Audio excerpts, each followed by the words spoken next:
Là, le gros sujet du moment, c'est l'invasion, l'enlèvement du président Maduro, mais il y a aussi une forme Et de sa d'invasion. femme.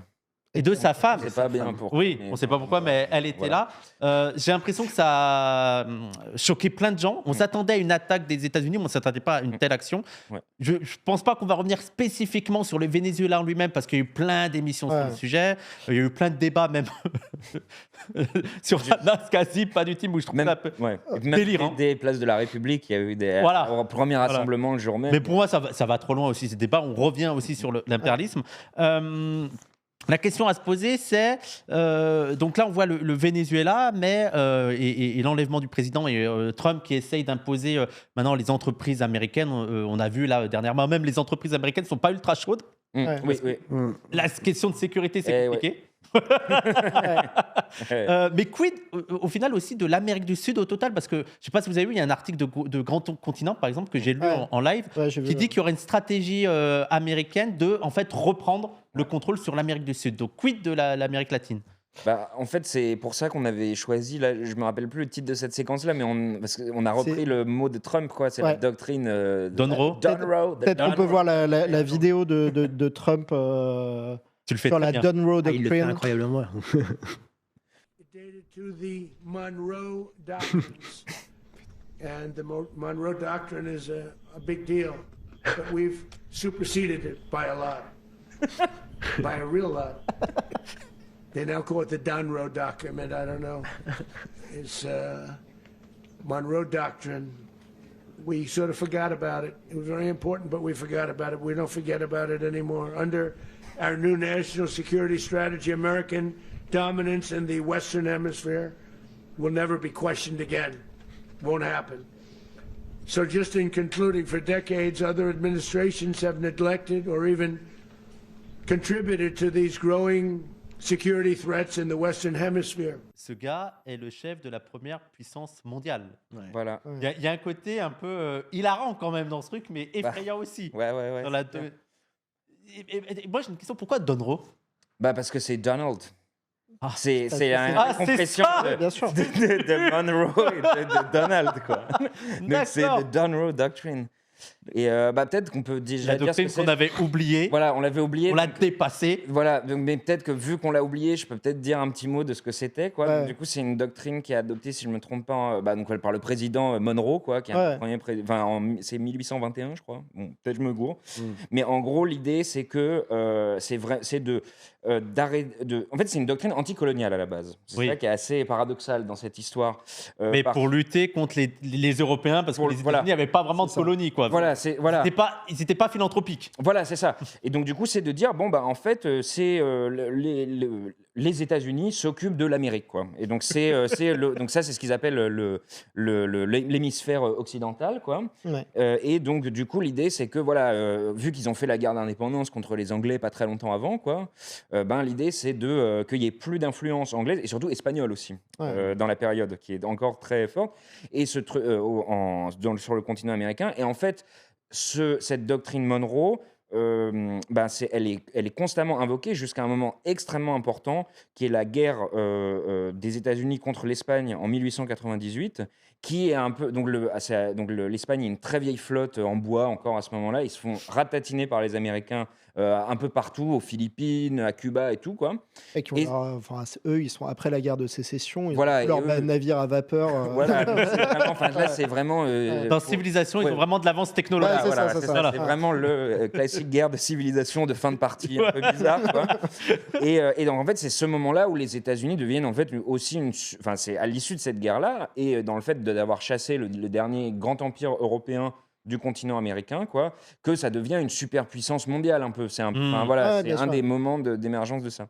Et donc Trump, il reprend ce truc-là en la dépassant, et en rajoutant son nom dessus. Entre-temps, tu as quand même ce qu'on appelle le corollaire Roosevelt à la doctrine Monroe. Donc c'est Theodore Roosevelt, un des délicieux présidents américains, quoi, qui là, c'est le moment où ça assume l'idée de faire de la doctrine de Monroe une doctrine de police continentale, quoi. C'est-à-dire que les États-Unis sont là pour intervenir et gérer les affaires de police. Et d'ailleurs, c'est quand même assez intéressant dans la manière dont est géré l'enlèvement de Maduro, parce que c'est présenté comme une opération de police. Quoi. Oui, C'est pas présenté comme une opération militaire. il est jugé pour notamment détention d'armes, trafic de drogue et détention d'une mitraillette. Entre autre chose, mais qui va avec le trafic de drogue. En fait. Oui.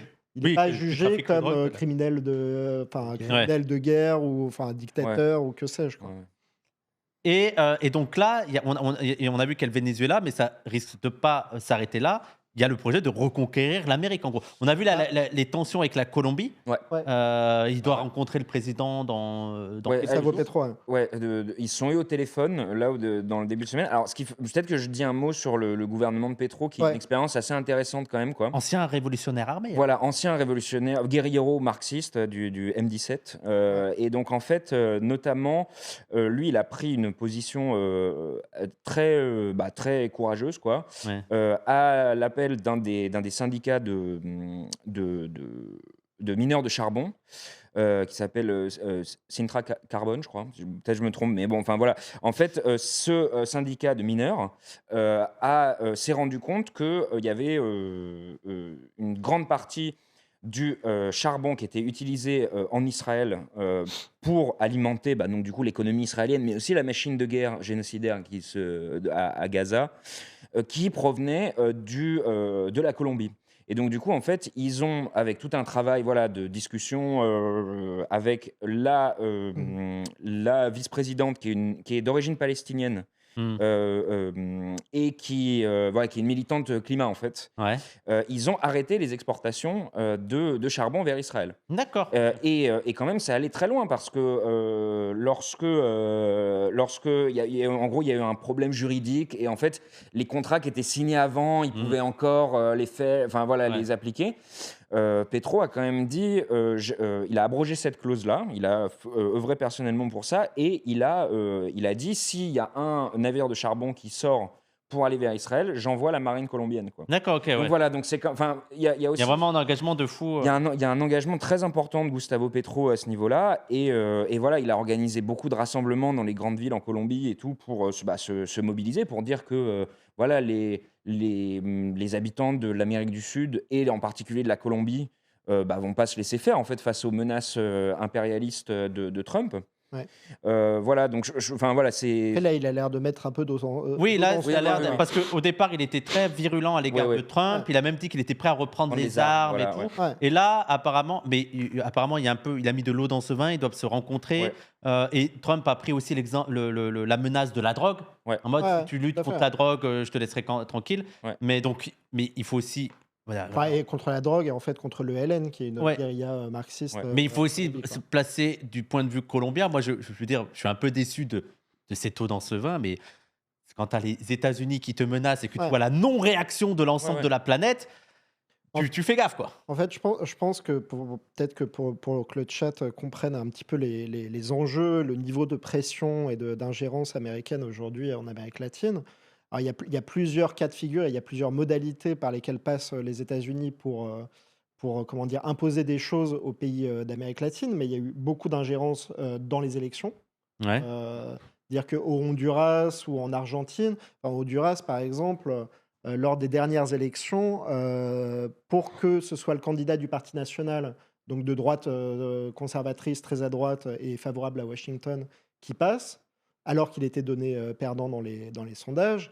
Bon, il y a 90 000 Honduriens qui ont reçu un SMS, alors que la campagne d'ailleurs était terminée, mais les élections n'avaient pas encore eu lieu, pour leur dire qu'en gros, leur compte, je ne sais plus comment on appelle ça, là, les remessas, c'est les comptes bancaires par lesquels passent les dons, les transactions d'argent depuis des gens qui sont aux États-Unis. D'accord. Quand tu as de la famille aux États-Unis et que tu envoies de l'argent au Honduras, en fait, 90 000 Honduriens ont reçu un texto leur disant que si c'était pas le président du Honduras qui passait, je crois que c'est un message vocal. Mais en fait, les transactions seraient bloquées, quoi. D'accord. Et alors qu'il était donné perdant dans les sondages, il a gagné. En Argentine, Milei était sur le fil. Mais il a dit clairement qu'il fallait que... Il a annoncé que si ce n'était pas Milei qui remportait les législatives, il allait mettre des sanctions et des droits de douane supplémentaires à l'Argentine, alors que s'il gagnait, il allait arroser de fric l'Argentine, etc. Donc déjà, là, on est quand même sur des niveaux d'ingérence, mais qui ne trouvent aucune condamnation des chancelleries occidentales. Non, c'est que les Russes, l'ingérence. Non, mais à côté de ça, l'ingérence russe dans les élections, c'est du pipi de chat. Oui. Là, on est quand même sur des niveaux... Après, moi, j'ai reçu le message de Poutine, mais oui. mais ça, c'est parce qu'il doit te payer, quoi. Enfin, c'est parce qu'il doit te faire un virement, quoi. La question, j'ai l'impression, qui est posée avec la doctrine de Monroe. Bon, peut-être qu'on pourra y répondre, mais il y a quand même tout ce truc de se dire, est-ce que la manière dont les États-Unis se recroquevillent, entre guillemets, sur leur précaré américain est le signe de leur faiblesse, parce qu'il y a quand même ça qui est aussi, c'est que là, en fait, ils n'ont plus les moyens d'être sur la scène internationale, d'être les policiers du monde, donc ils reviennent à une doctrine du 19e siècle qui était un moment où ils n'étaient pas très forts, ils n'avaient pas la puissance.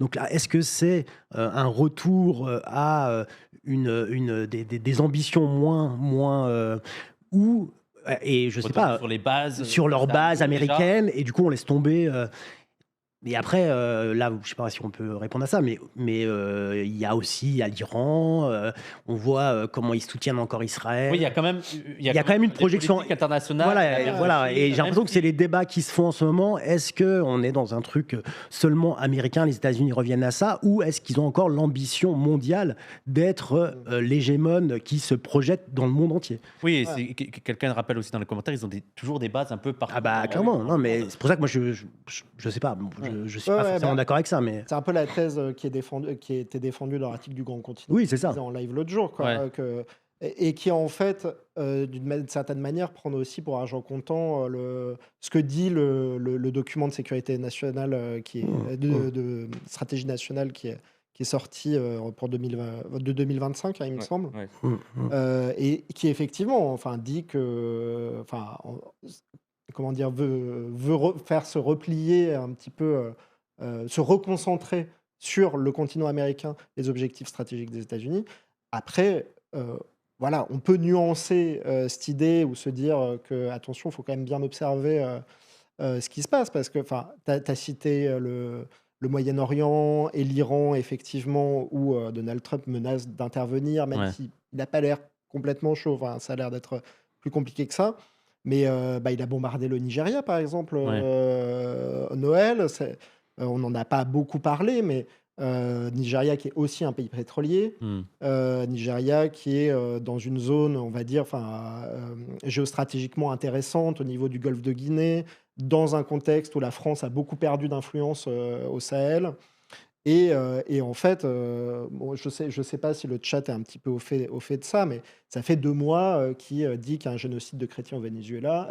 En Afrique du Sud. En Nigeria. Ah, il y a aussi il le dit aussi. Il a fait même beaucoup de intervenir, génocides de chrétiens. il a fait intervenir Nicki Minaj aux Nations Unies pour dire qu'il fallait arrêter le génocide des chrétiens au Nigeria, qui n'existe pas. Hein. Vraiment, c'est Et moi, ce que je trouve intéressant, alors il y a plusieurs choses intéressantes dans ce cas-là, c'est déjà, ça viendrait nuancer un petit peu l'idée que les États-Unis veulent se concentrer juste sur leur hémisphère et partager le monde entre puissances, etc. Oui, ou alors l'Afrique, c'est le terrain de jeu de tout le monde, je ne sais pas. Mais... Je te coupe juste 2 secondes. Parenthèse, l'avis du grand continent, c'était qu'il y avait une sorte d'équilibre des puissances. La Chine, vous avez ça, nous, on a ça. La Russie, vous avez l'Europe. D'ailleurs, l'Europe finito. Voilà, mais...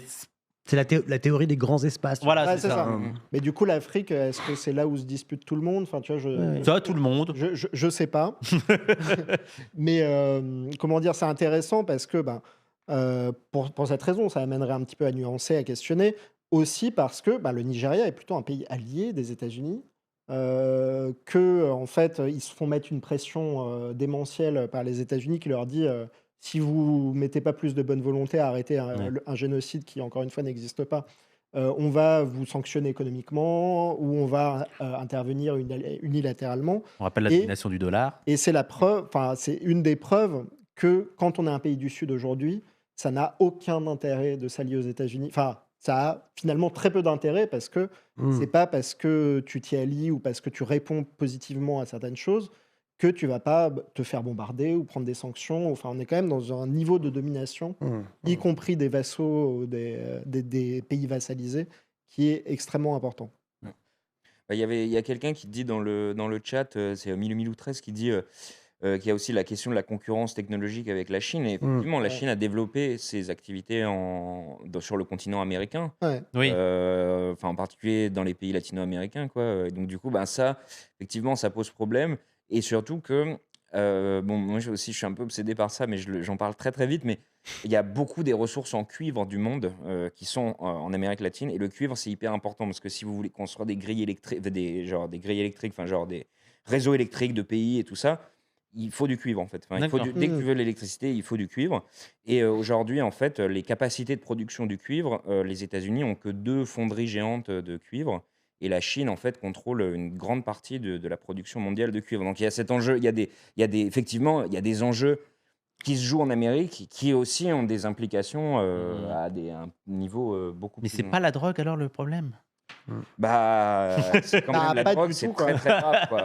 Mais, Pas du tout, surtout concernant le Venezuela. Enfin, le Oui, Venezuela non, n'est mais pas dans les 3 premiers pays. oui, là, dans la catégorie des trucs inventés, il y a le fameux cartel que Maduro dirigerait. Le Quoi. cartel del Sol. Le cartel del Sol. n'existe Il pas. n'existe pas, quoi. Donc, Oui, il y a- voilà, quoi. C'est... Mais après, je pense que c'est aussi intéressant de poser la question, parce que ça rejoint en fait les questions de théorie anti-impérialiste. C'est, tu vois, le truc, ce qu'ils ont attaqué pour le pétrole, axé vraiment tout sur une logique presque d'accès aux ressources, tout ça, ou est-ce qu'il y a des logiques politiques derrière Ouais. Pas que le pétrole, c'est pas que le pétrole. Et le Venezuela, effectivement, c'est je sais pas si tout le monde le dit, mais la première puissance pétrolière, quoi. Il y a le plus Ah oui, il y a le plus la de- première réserve pétrolière, mais on voit bien, tu vois, l'Iran, ouais, mais tu vois, il y a quand même une logique Les politique Houthis, de, le Yémen. voilà, une logique politique de châtier toute forme de développement qui prétendrait sortir d'un modèle dominant. La concurrence, quoi. Oui, puis quoi qu'on pense de leur modèle. Hein. Moi, je suis pas pro, je sais pas quoi, mais voilà, il y a une manière de dire, nous, on sort de cette logique hégémonique et on les châtie, eux particulièrement, pour surtout que montrer à ceux qui auraient envie de sortir de ça aussi et en fait, regardez ce qui vous attend. Oui, et donc, parce que le Venezuela était aussi proche de l'Iran, oui, c'est ça. pour des raisons aussi d'ordre mondial de stratégie. Il y a des logiques. Des sanctions La internationales Russie, aussi. oui, voilà. Ouais. Oui, c'est que Cuba. en fait, c'est aussi ça, il faut comprendre parce que parfois les gens sont en mode pourquoi ils sont allés avec l'Iran et tout. En gros, il y a un pays comme le Venezuela qui décide de nationaliser son pétrole et d'être indépendant de la politique américaine. Les Américains sont en mode ça va pas se passer comme ça, mon petit, je te sanctionne économiquement. Domination du dollar, t'es un peu dans la merde. Il y a des pays comme la Chine, la Russie qui sont en mode bah nous aussi, on n'aime pas trop les États-Unis, on fait affaire parce qu'il faut faire affaire. Et après, c'est servi comme prétexte aussi pour attaquer le Venezuela. Et d'ailleurs, sur cette concurrence aussi avec la Chine et la Russie, il y a le cas du Groenland. Donc là, le Groenland, c'est pas seulement les ressources, il y a aussi le Groenland, la question de la circulation des marchandises, il me semble, parce que c'est en train de, grâce à la catastrophe climatique, il y a plus de voies navigables. Et il me semble qu'il y a aussi la question de la présence de la Russie et de la Chine, c'est ça? Ouais. En fait, l'espace arctique et les États-Unis sont vachement à la bourre dessus. Attends, 2 secondes. Attends, excuse-moi. Wissam, t'es juste un campiste par des colonies françaises, au moins, t'en parles jamais. Non, mais... D'accord. C'est vrai. Vas-y, c'est bon. Non, mais pas de souci. En fait, les États-Unis sont assez à la bourre sur la question de l'Arctique parce que bon, ils font partie des pays du Conseil de l'Arctique, mais ils ont pas de base je crois ils ont une seule base ou pas de base en eau profonde dans le nord de l'Alaska. On en parlait tout à l'heure avant l'émission. Ils ont qu'un seul brise-glace qui date des années 70, etc. Et en fait, depuis un certain temps, ils s'inquiètent de la montée en puissance de la Chine au niveau de cette zone. Alors, ça peut paraître étonnant parce que la Chine, c'est un peu loin de l'Arctique en fait, mais la Chine a déjà construit beaucoup trop de ports de navigation, et beaucoup de brise-glace, quoi. et a aussi, il me semble, des porte-conteneurs un peu renforcés qui doivent passer derrière les brise-glaces. Alors pour l'instant, les routes ne sont pas hyper praticables, il me semble, pour le commerce pour le passage de porte-conteneurs, etc., le commerce de biens manufacturés, mais ils font beaucoup de trucs avec les Russes, et notamment, ils vont chercher du méthane en Sibérie, orientale, il me semble, que c'est Sibérie orientale. Et ça, en fait, ils occupent quand même un peu cette zone, ils passent par cette zone, etc. Et ce serait très avantageux pour eux de se développer plus pour pouvoir commercer notamment avec l'Europe sans avoir à faire tout le tour ou à passer par le canal de Suez. Bon, mais en fait, les États-Unis sont à la bourre au niveau sur la question de l'occupation, on va dire, marchande du territoire. Par contre, ils ont une base militaire sur place. Il y a même plus d'Américains il y a même une plus forte présence en termes d'infrastructures américaines que danoises, il me semble, au Groenland. C'est plus proche. Le Groenland, oui, mais le Groenland est censé être sous souveraineté danoise. C'est un territoire autonome qui avait été colonisé par le Danemark, et le Danemark continue à garder une souveraineté dessus, ce qui fait que le Groenland est théoriquement dans l'OTAN. Oui, c'est que les États-Unis risquent d'attaquer un pays de l'OTAN avant la Russie. Mais par ailleurs, je ne veux pas jouer au Nostradamus, mais je pense qu'ils vont le faire. Alors, tu penses qu'ils vont faire le militaire Moi, je pense qu'il va y avoir un arrangement économique. Il va peut-être y avoir un arrangement économique, ou peut-être qu'en fait, même s'il n'y a pas d'arrangement économique, ils vont avoir le Groenland. Qu'est-ce que les autres vont faire rien. Après, quand même, ce serait un tournant assez important, parce que quand même, le droit international issu de la fin de la seconde... Le droit international issu de la... désolé, je comprends pas, là. Il est un peu fou. Non, mais... Non, mais normalement, l'idée, c'est que tu peux pas acheter des territoires, quand même. Le fils de Trump va se marier avec la princesse du Danemark. Ça fait partie des théories de FX. Oui, c'est aussi de mes théories. Peut-être en 2027, Trump, vice-roi du Danemark et tout. Il a l'air d'avoir très envie d'avoir une couronne et tout. Je sais pas si vous avez vu cette vidéo l'an dernier de lui qui pilote une vidéo d'IA, bien sûr, de Trump qui pilote un F-35 avec une couronne et qui balance de la merde sur les manifestants contre lui, quoi. Je pense qu'il a il se représente souvent avec des couronnes aussi en pape. Donc je pense qu'il a un truc, il veut une souveraineté. En tout cas, ça fait longtemps que c'est sa marotte, parce qu'il en parlait. En fait, il en parle depuis 2017, je crois. Au départ, il parlait d'acheter le Groenland pour y faire une superbe opération immobilière, quoi. Maintenant, c'est plus tout à fait ça le projet, mais. Le Groenland a dit on compte sur nos alliés de l'OTAN. Alors, il a corrigé l'OTAN. Je ne sais pas sur qui il compte, mais c'est pas nous. Oui, mais moi, ça me paraîtrait fou, une intervention militaire des États-Unis sur le Groenland. Je ne sais pas si vous avez vu aujourd'hui, Trump a dit, aujourd'hui ou hier, a dit « Ok, c'est aux Danois, mais ce n'est pas parce qu'ils sont arrivés en bateau il y a 500 ans que c'est aux Danois. » Il a dit « Nous aussi, à cette époque, on avait sûrement des bateaux là-bas. » Il faut peut-être un peu réfléchir. Mais oui, je pense qu'il va y avoir... Après, tout est possible, vu l'évolution. Mais bon, c'est vrai que le Groenland, c'est très intéressant géostratégiquement. Il y a des terres rares. Il y a de l'or, il y a du pétrole. Et alors, c'est peut-être un peu pour rebondir sur la question que vous posiez sur, est-ce que c'est vraiment pour le pétrole, tout ça? Est-ce que c'est des enjeux plus politiques? Je pense que tout ça est quand même assez lié, c'est-à-dire qu'il y a des objectifs de faire reculer la Chine, de lui couper d'une certaine manière des vivres et de reprendre un petit peu le contrôle, l'hégémonie sur le continent. Il y a des intérêts, effectivement, de mettre la main sur des réserves de pétrole, sachant que, on n'y pense pas souvent, mais les États-Unis, c'est le premier producteur de pétrole mondial. C'est pas l'Arabie Saoudite, c'est pas le Venezuela, notamment grâce à la fracturation hydraulique, etc. Ils sont déjà en surproduction, en fait, de pétrole. Ce qui fait que ça pose quelques problèmes avec les entreprises privées qui sont pas forcément hyper chaudes de retourner au Venezuela, en plus du pétrole pas facile à exploiter, etc. Mais en fait, tout ça fait baisser aussi le prix du pétrole.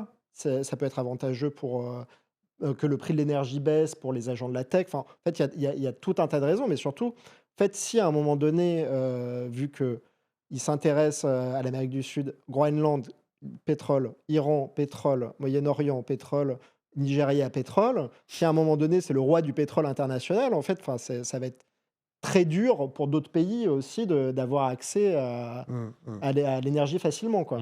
Est-ce qu'à un moment, là, je veux dire, Trump est en train de faire la nique à l'OPEP d'une certaine manière. Il est en train de vouloir les remplacer d'une certaine manière et de pouvoir. Et d'ailleurs, l'Arabie Saoudite c'est aussi Ah une bah, ça sanction. doit pas leur plaire de Oui, fou, mais hein. ça fait quelques années qu'il y a une dissension entre l'Arabie Saoudite, que l'Arabie Saoudite s'échappe un peu du Ouais. contrôle ricain pour avoir sa propre Ouais. politique, et ils en payent peut-être le prix. On a vu qu'il y avait Mais- peut-être une forme de rapprochement avec la Chine qui était venue pour Ouais. gérer Arabie Saoudite-Iran. Donc, ouais, il y a plein de. Et puis des négociations Merci. sur le paiement du pétrole saoudien en yuan, Ouais. dans la devise chinoise. Et alors là, la transition énergétique, par contre, c'est fini. Ah oui, l'écologie, on s'en bat les couilles. Là, c'est plus le débat, là. Mais alors, peut-être pour revenir là-dessus, il y avait quelqu'un dans le chat qui disait oui, que en fait, le Venezuela exporte beaucoup de pétrole vers la Chine et que ça pouvait permettre. Faut pas le calculer. Non, Yanis, non. faut pas le calculer. Excuse-moi, je te Ah oui, c'est ok. Il a dit Et en fait, c'est assez intéressant. J'ai mis des graphiques. Il y en a deux, c'est China Crude Oil et Venezuela Crude Oil, qu'on va peut-être montrer. En fait, ce qui est vrai, c'est qu'il y a une grosse partie du pétrole vénézuélien qui part vers la Chine, mais qu'en fait, le pétrole vénézuélien, il est absolument résiduel en fait dans la composition du pétrole qui est importé par la Chine. On va voir. Je sais pas si Milan peut mettre le graphique ou pas.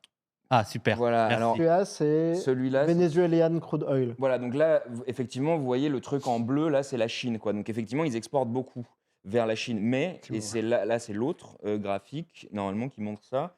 C'est, en fait, il y a très peu de... Vous voyez, Ouais, là, il y a- merci Milan. Merci Milan Bien sûr. du graphique. Et bah, en fait, il y a très peu, finalement, de pétrole qui vient du Venezuela, quoi. Donc, Je veux dire que les exportations vers la Chine sont cruciales pour le Venezuela, mais l'inverse n'est pas vrai. Voilà. Enfin, la Chine n'a pas besoin du Venezuela dans son approvisionnement. Voilà, c'est exactement ça. Mais et du coup, peut-être que je voulais rebondir sur un autre truc là-dessus qui va un peu plus loin que cette simple data là, qui est que en fait cette idée de avoir de l'énergie pas chère, c'est au centre de la politique de Trump, parce qu'en fait.